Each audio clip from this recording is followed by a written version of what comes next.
hear the rabbi, because I saw it. I said, I actually, Lipske, I asked Rabbi Lipske, what happened? I said to all these, where was God then?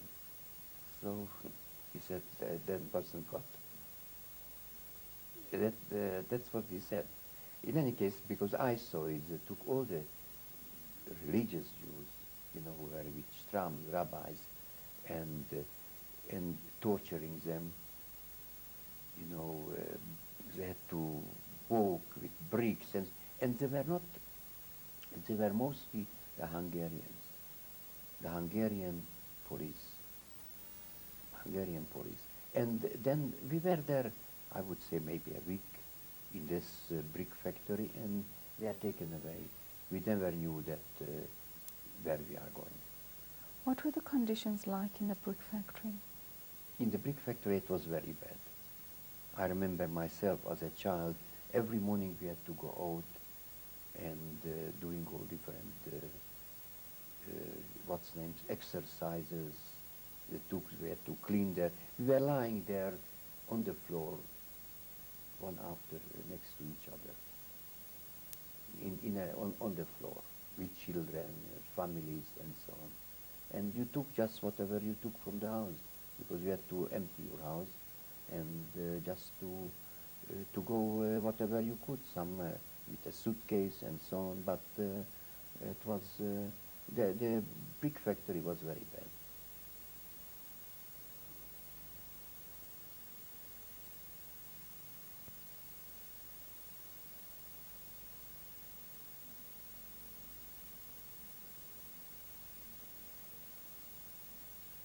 This is Kim Feinberg, tape number 3 in Johannesburg, South Africa, on the 28th of June 1998.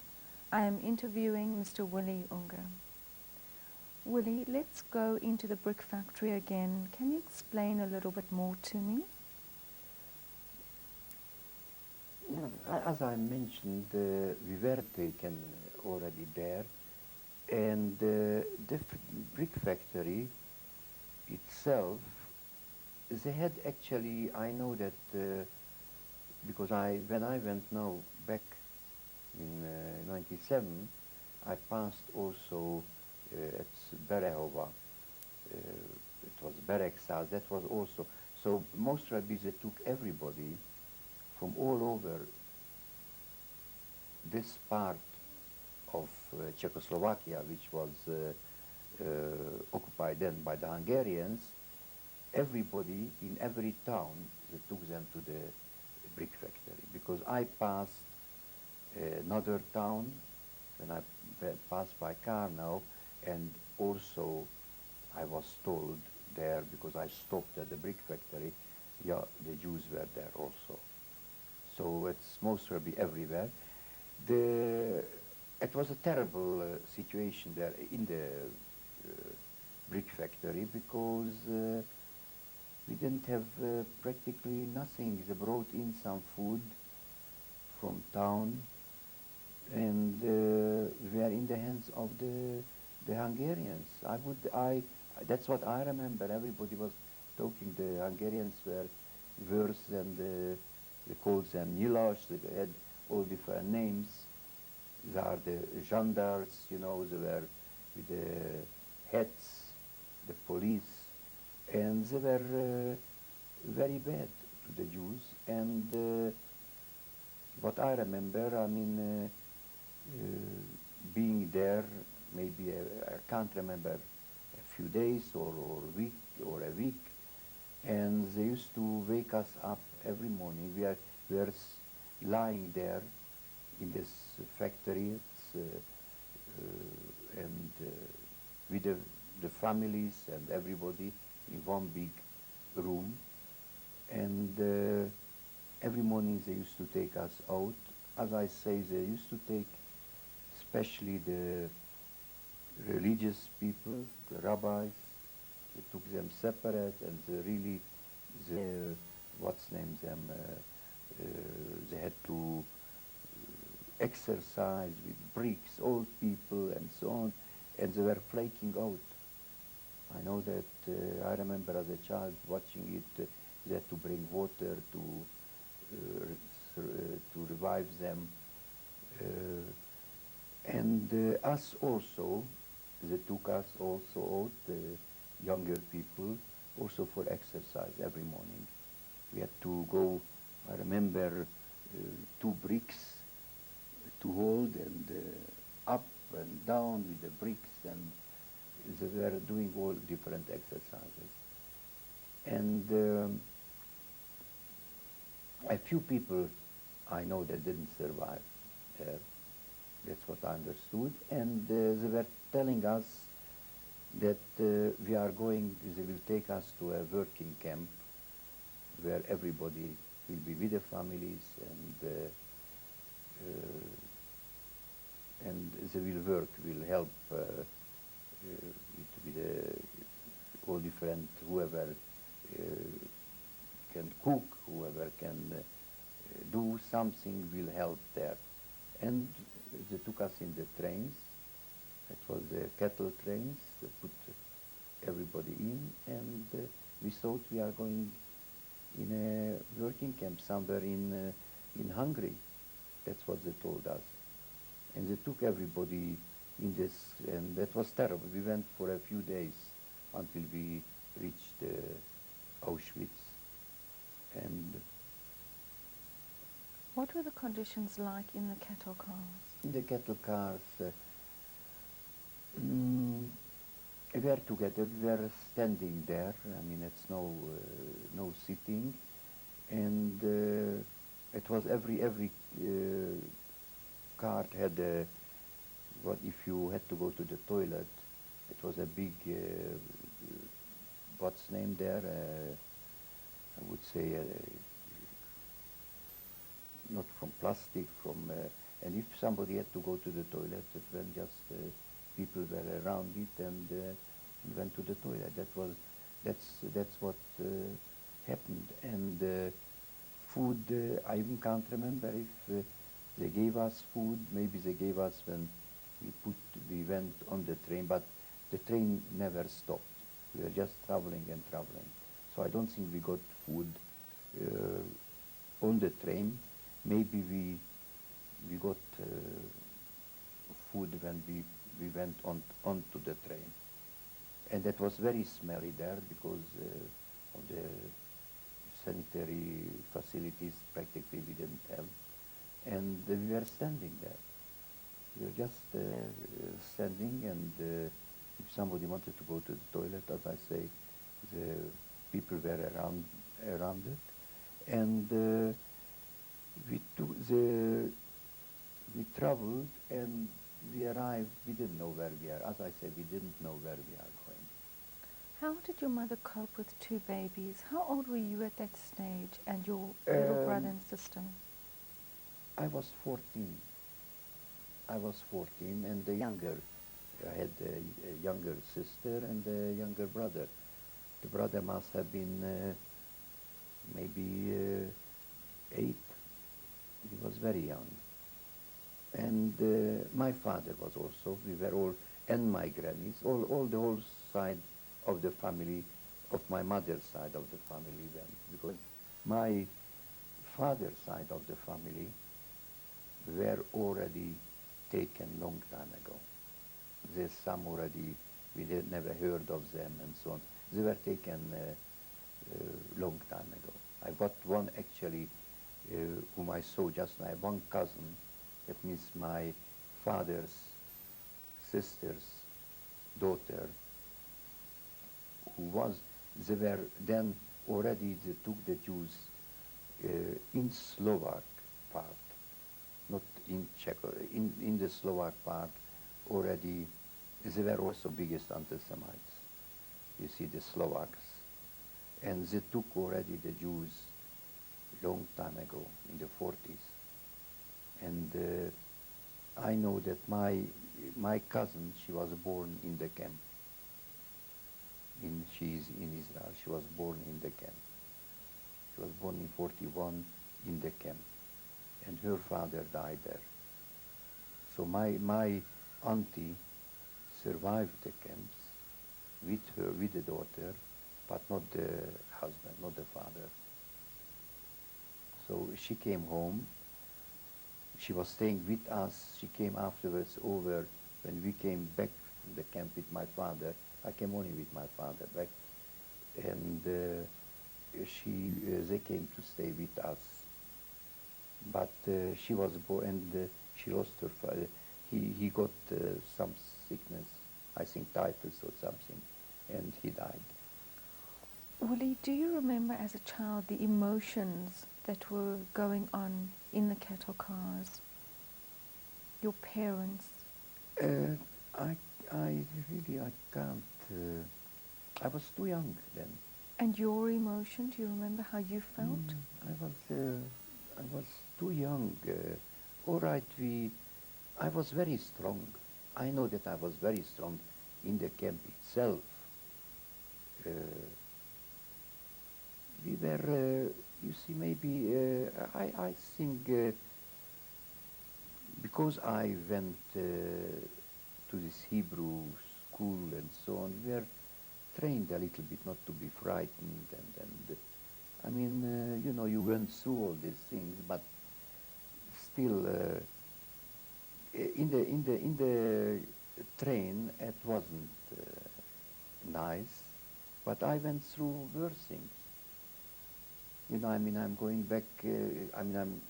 Will come to it when I was in concentration camp. It was also very bad. But we were there, as I say, when we arrived to Cape Town, to Auschwitz. Everybody had to get out, and there were already the Germans there, and we hardly. I never saw. I went with my father. I never saw my mother.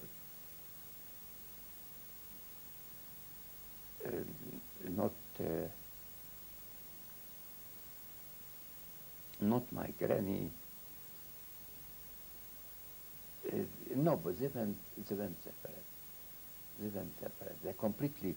Since then, I didn't know. I mean, we were separated, and I went with my father, and they went other places.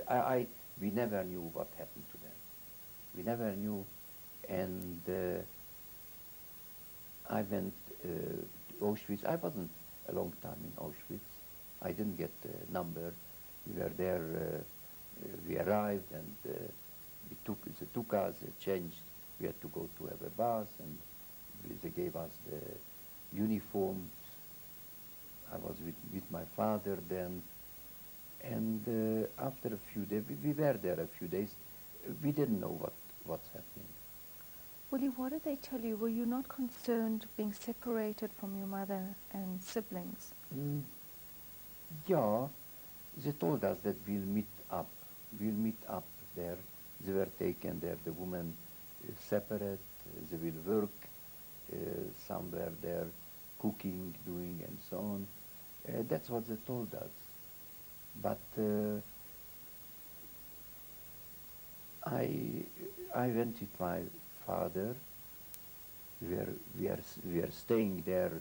Of course, I don't know how many in barracks there, and. Before you get to the barracks, what happened when you were taken from the selection?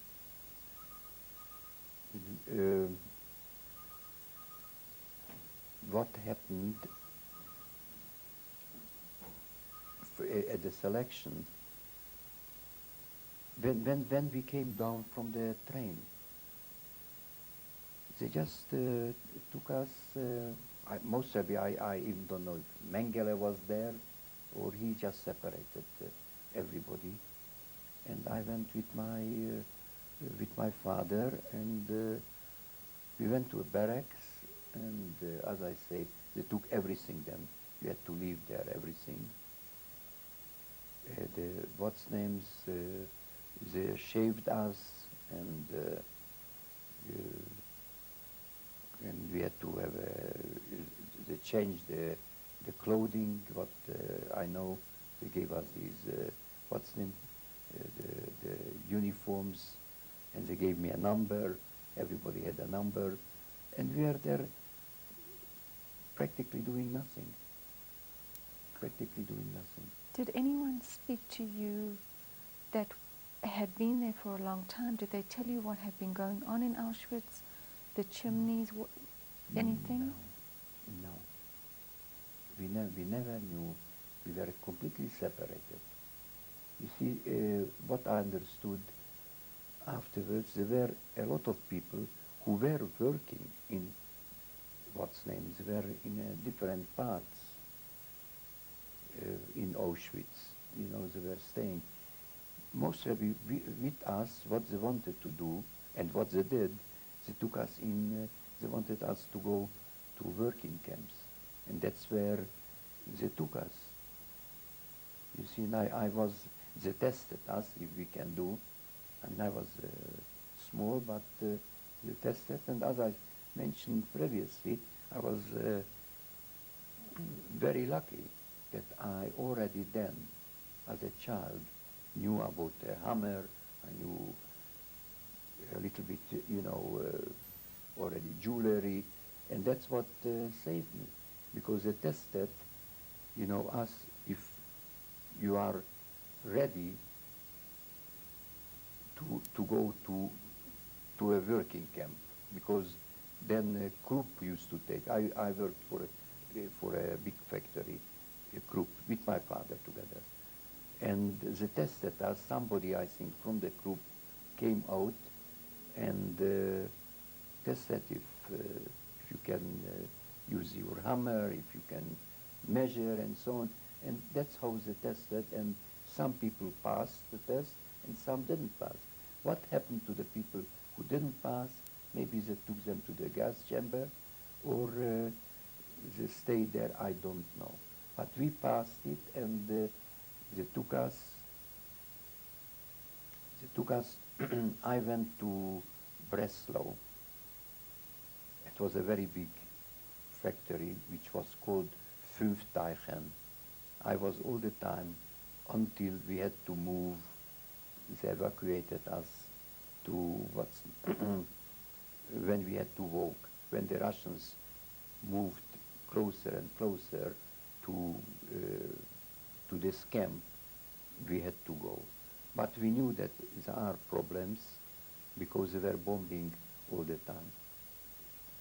Willie, were you still with your father at this stage? Yeah, I was with my father all the time in the factory, in the camp. We had to walk quite a lot of to be from the camp to the factory every day, and every night we came home. So we used to stay in the camp. It was beds, one on top of the other. Which camp was this, Willie? This was Fünfteichen. It was near Breslau. It wasn't far from Breslau, which was, now it is, the Polish got it back, but then it was occupied. It was Oberschlesia. It was occupied by the Germans. And what were the conditions like here? The camp, we used to get food there every day. We used to get our bread. Can you explain more about the food rations? I can't remember much. I know that we used to get in the morning a piece of bread, and I really don't know if we got something else. I don't know, but I think bread we used to get, and I remember having a flask for water, which I took also to the camp, to the factory there, and we used to leave there, coming home at night, and we used to have something to eat. I can't remember already what we had to eat or what we received, but I know we used to get a lot of bread. I used to eat a lot of bread there. What were the conditions in the camp and the factory as far as cruelty? Did you see any kind of cruelty? In the camps, yes, we had the capos. We had you had to go in the evening for exercise. Took you, and in the morning exercise you had to wake up very early. Very early they used to, and used to be the capos there. I remember, and What in is the a camp- capo, Willie? Bevan? What is a capo? Can you tell us what A a capo is? capo, he was chosen by the Germans. He was a capo was actually a Jew, and he was like chosen by the Germans, by the SS, to look after, and he was trained, and to look after, because the Germans, the capos were taking us everywhere. They were like the bosses there in the camp, a capo, and they were watching us, what we are doing, and the Germans were, I mean, we had the SS and so on, but I think they were just around, I mean, going to work from the camp to the work. We used to walk it, and the SS, the soldiers, were behind us and around us, watching that we shouldn't run away. Some people were tried to run away. When I remember in between, and they were caught and they were killed by the capos. You see, the capos did all these things, so we didn't even try. I know a few times they were bombing, and people tried to get away. On the way, coming back to work, it was already dark, then the Russians used to bomb all the time. They were coming nearer, and they used to bomb Breslau. Breslau was a big town, and also they tried to get all the factories. They were sending, it was called Molotov candles. They used to throw on us, and that made the light, and then when they used to send the bombs. You see, because they could see exactly. I mean, I remember walking from the factory to the camp.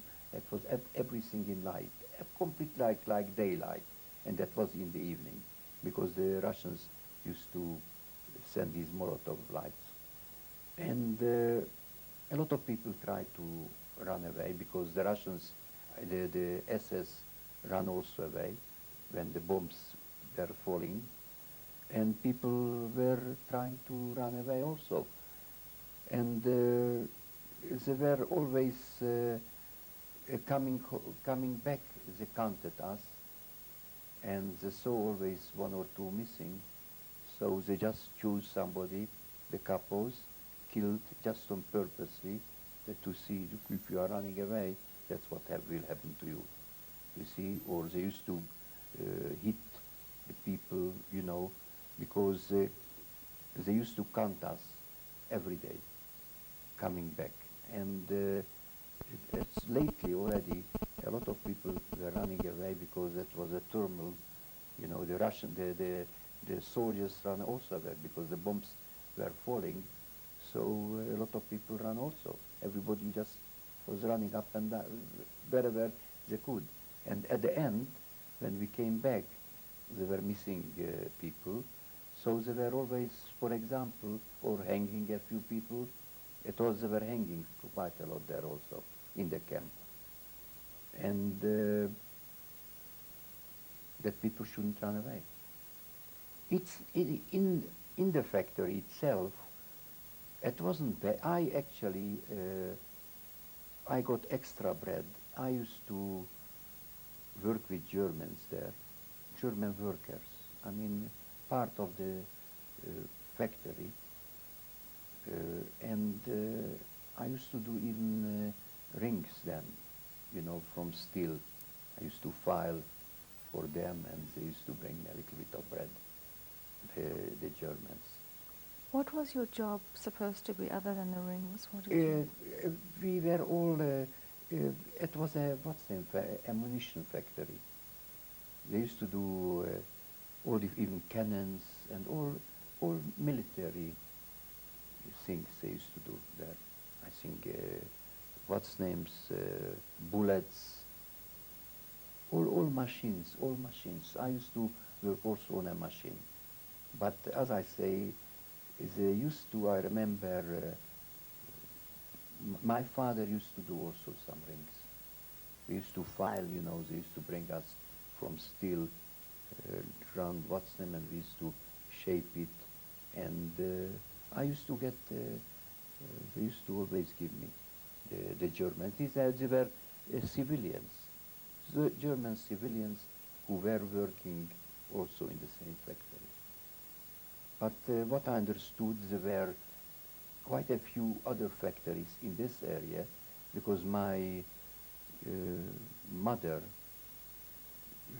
my new mother, you know, my father remarried, she was also, she told, she survived, she's a survivor also. But she was younger, you know. And she was, and she didn't have children, nothing. So she went and in the camp, and she was also not far from me in a camp.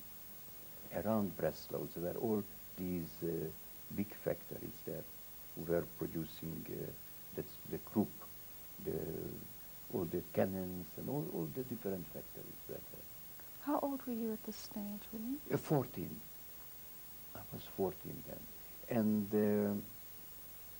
going further, as I say, in the work, until you were in work during the day, it wasn't too bad. I mean, it was very bad. But you could, I mean, you were working. I mean, a lot of people were, I know, killed also in the factory for some